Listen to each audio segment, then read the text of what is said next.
Each year, Beeson Divinity School hosts the Reformation Heritage Lectures, a long-standing series that pays respect to the wisdom of the past. For only from it can we learn to be faithful shapers of the future. This year's lecturer is Dr. McFarland.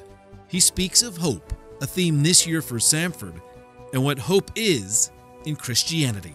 What the Christian doctrine of hope points us to or challenges us to do is to come up with a way of talking about hope that recognizes that the ultimate fulfillment of human life is beyond this world without making that an excuse for ignoring the situation in this world. Let me give you an example.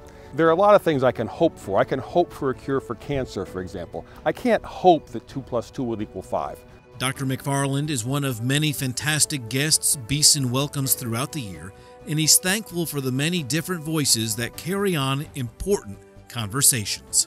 Part of every local ecology needs to be bringing in people from other places to hear about, okay, what are some insights that come from there, and how do we assess them, and how do we understand our own life to go forward in light of what has been presented to us. So I appreciate the opportunity to come in to share what I've got to share, and also then to hear what I get out of it is the opportunity to hear people respond who are not part of my normal community to what I have to say, and whether it resonates with what they understand the gospel to be and its implications for the world.